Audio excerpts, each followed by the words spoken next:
Hello दोस्तों, स्वागत है आपका आपके चैनल अर्ली फाइनेंशियल आजादी में, जहां पर आज बात करने वाले हैं इंडिया की सबसे बड़ी कंपनी मार्केट कैपिटलाइजेशन के हिसाब से रिलायंस इंडस्ट्रीज और उसके डिविडेंड के बारे में। बहुत जल्दी डिविडेंड आने वाला है दोस्तों, जुलाई के महीने में ही डिविडेंड आने वाला है दोस्तों।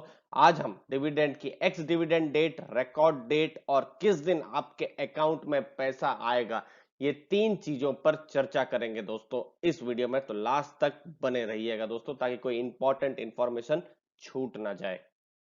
दोस्तों देखिए, किस हिसाब से रिलायंस ने अपने शेयर होल्डर्स के लिए वेल्थ क्रिएट की है। पिछले एक साल का ही डेटा ले दोस्तों, यानी जून एंड से 2019 से जून एंड 2020 का, तो 34% का रिटर्न है। यानी 1 लाख रुपया, 1,34,411 रुपए बने हैं। 3 साल का रिटर्न है 142%, 1 लाख बना 2,42,411। दोस्तों ये सब एब्सोल्यूट रिटर्न है, न कि ये सीएजीआर रिटर्न है। दोस्तों सीएजीआर और एब्सोल्यूट रिटर्न के बीच में अगर आपको थोड़ी सी शंका है या आपको और ज्यादा जानना है, तो कमेंट बॉक्स में एक बार लिख दीजिए, हम आपको डिफरेंस समझा देंगे एक वीडियो में पूरे डिटेल्स के साथ दोस्तों। तो ये एब्सोल्यूट रिटर्न है, ये जान के रखें।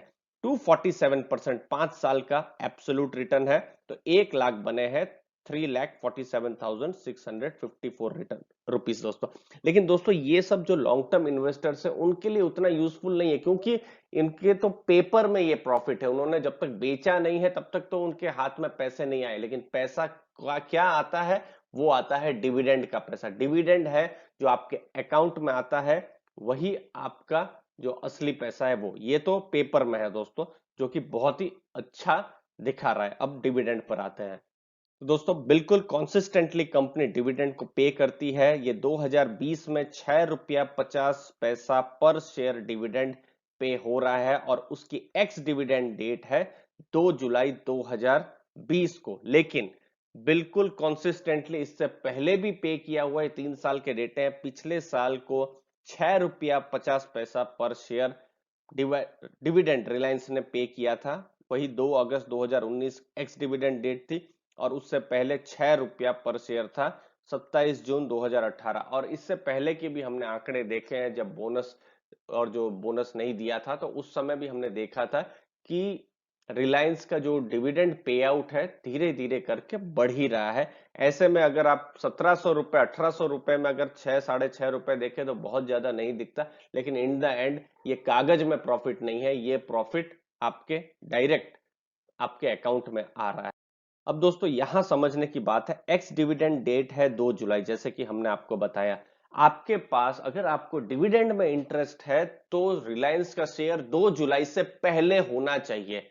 2 जुलाई को एक्स डिविडेंड हो जाएगी, 2 जुलाई या उसके बाद आप स्टॉक को खरीदेंगे तो फिर डिविडेंड नहीं मिलेगा दोस्तों। और रिकॉर्ड डेट है 3 जुलाई को। अगर आप समझ लीजिए 3 जुलाई को रिकॉर्ड डेट में रिलायंस का शेयर खरीदते हैं, तो रिलायंस के जो बुक्स है उसमें आपका नाम नहीं होगा। तो आपको 1 तारीख या फिर 30 तारीख या उससे पहले आपके पास स्टॉक होना चाहिए रिलायंस का, अगर आपको डिविडेंड पर ही सिर्फ इंटरेस्ट है। 6 रुपया 50 पैसा का डिविडेंड है एक शेयर पर। 100 शेयर है अगर आपके पास, तो 650 रुपए आपको मिलेंगे। वैसे ही अगर आपके पास 50 शेयर है, तो 325 रुपए आपको मिलेंगे, यानी 50 × 6 रुपीज 50 पैसा। तो उस हिसाब से कैलकुलेशन होगी। अब किस दिन आपके अकाउंट में पैसा क्रेडिट होने जा रहा है, तो दोस्तों डिविडेंड पेमेंट डेट के लिए जानना जरूरी है कि रिलायंस की इस बार की जो एजीएम है वो हो रही है 15 जुलाई को। और एजीएम जिसे कहते हैं एनुअल जनरल मीटिंग जो होती है, वो एक बड़े से एक हॉल में होती है। जनरली शेयर होल्डर्स आते हैं वहां पर, लेकिन इस बार वो ऐसा नहीं हो रहा है इस वायरस के कारण, लॉकडाउन के कारण। तो इस बार ये ऑडियो वीडियो कॉन्फ्रेंसिंग से ये होने वाला है। तो एजीएम इस बार बिल्कुल खाली खाली जैसा रहेगा। तो सब जो भी होगा एजीएम में, ये वीडियो कॉन्फ्रेंसिंग के द्वारा इस साल होने वाला है। और उस दिन ये जस्ट प्रक्रिया है कि ऑफिशियल डिक्लेरेशन होगा डिविडेंड का, और उस दिन अप्रूवल होगा। जनरली 99.9% केसेस में अप्रूवल हो ही जाता है, क्योंकि इतनी सब चीजें हो चुकी है, सबसे बड़ी कंपनी है दोस्तों, तो फिर वो प्रॉब्लम नहीं रहेगी। तो डिविडेंड पेमेंट जो होने वाला है एजीएम के 1 वीक बाद, अब 15 जुलाई को अगर हम कह सकते हैं कि एजीएम है, जिस दिन एजीएम होने वाली है, तो आप 22 जुलाई तक डिविडेंड अपने अकाउंट में आप एक्सपेक्ट कर सकते हैं दोस्तों। अब 15 जुलाई आज की तारीख में अगर हम देखें तो 15 जुलाई हो रही है दोस्तों बुधवार का दिन, तो अगला बुधवार 22 जुलाई जो है वो आप एक बार चेक कर सकते हैं, या फिर उसके एक दो दिन आगे पीछे हो सकता है। लेकिन बड़ी कंपनी है तो उतना तकलीफ शायद नहीं होनी चाहिए डिविडेंड पेमेंट पर।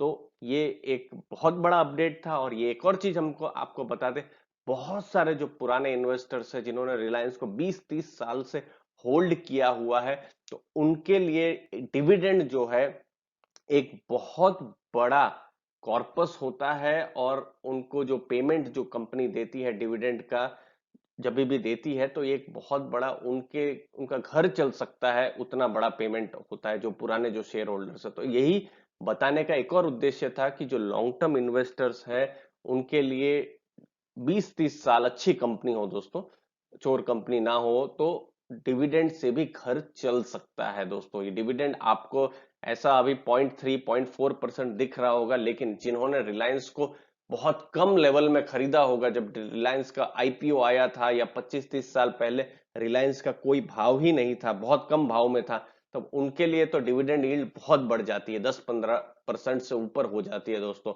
वो कैलकुलेशन फिर एक अलग से वीडियो में आपको मैं बताऊंगा दोस्तों। खैर, यही बताने का ऑब्जेक्टिव था रिलायंस का डिविडेंड के ऊपर। वीडियो अगर अच्छा लगा तो जरूर लाइक शेयर सब्सक्राइब कीजिए। आपने अपना टाइम दिया, आपके टाइम के लिए दोस्तों बहुत बहुत धन्यवाद।